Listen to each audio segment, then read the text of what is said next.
The judge who found us guilty and put us in jail was named Quinn Glover. For me, that jail sentence would become a moment of significant truth, the beginning of a second education I wasn't supposed to get, the beginning of the adult I was just then beginning to become. So what was that education I wasn't supposed to get? Rather obviously, I was born white and male. Less obvious was the fact that I was born into a family of considerable class privilege.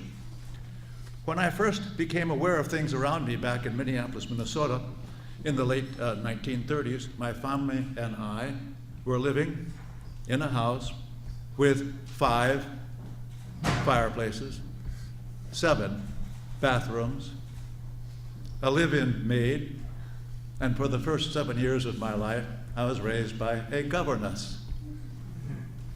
Now, I didn't ask for all of that. It's just what was there when I became there.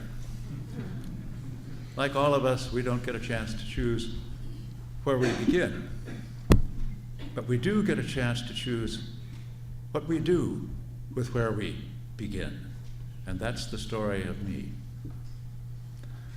It was a total package of privilege.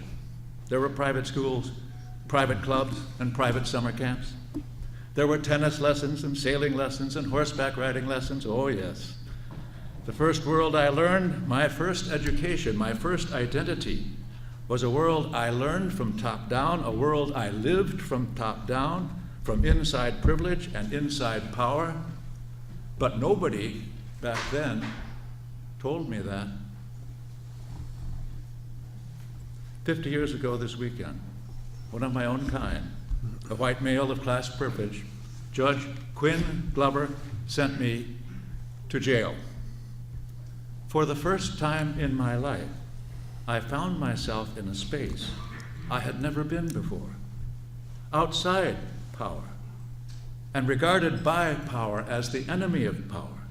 And power had the power to punish me for that. Without that jail, I would be a very different person than I am today.